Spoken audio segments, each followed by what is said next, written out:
Welcome everyone to the first ever episode of Tech News. This is Himesh, and without further ado, let's jump straight into story numero uno. So, John Prosser, who is a very credible Apple leaker, has now revealed that Apple will not be using displays from BOE for its iPhone 12 and rather from LG and Samsung. So, this might have some effect on the pricing. The pricing may eventually rise, but let us wait and see what's going to happen. Next up, we have another Apple news. So it's about the Apple's WWDC, which is the Developers Conference 2020, and the dates are revealed, and it is going to take place from 22nd of June to 26th of June. So after much delays, the sale for OnePlus 8 Pro is finally here, and the date is revealed to be 15th June 2020, 12 pm, and you will be able to buy OnePlus 8 Pro on this day. Another exciting news from Apple. So as expected, the ARM Macs, so the Macs that will be using ARM processor instead of Intel processors, are going to be revealed in the WWDC 2020. This was revealed by a leaker, and it has been expected for quite some time now, but it is finally been said that it is going to be revealed on June 22nd to 26th. The much awaited Xiaomi Mi Band 5 has been launched in China, and it will be going on sale very soon.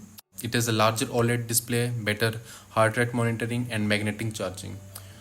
It also has NFC, and it's going to launch in India, but the dates are not yet out. So let's see. I'm pretty excited for this one.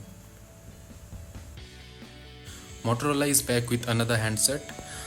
It's the One Fusion Plus, which will be revealed very soon in India, and it's going to be in a price range of around 20 to 25,000.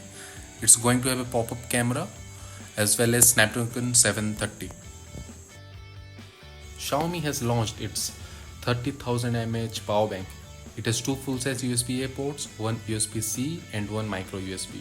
You can get 18 watt output from the USB-A and USB-C ports, and you'll be able to charge it with USB-C port with again 24 watts. Sony in a live event yesterday launched its PS5.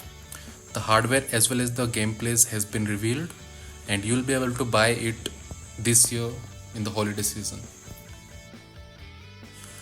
After launching the much disappointing Xiaomi Mi Notebook 14 in India, Xiaomi has launched its Mi Notebook Pro 15 2020 in China, which comes with 10th generation Intel CPUs and Nvidia MX350 GPUs. Another great news, Google Stadia is now available on all Android phones. So it was previously available on some selected phones like Asus ROG or the Pixel 4 and Pixel 4 XL, as well as some high-end Samsung phones like the Galaxy S10 and S20 series. But now you can play it on any Android phone, which is great news for gamers, because you will be able to stream and play this subscription-based platform. You can go through a lot of games without worrying about any of performance issues. But yes, you will be needing very high-speed internet to play using Google Stadia. JioPhone 3 has been in development for quite some time now, and it may be launching soon.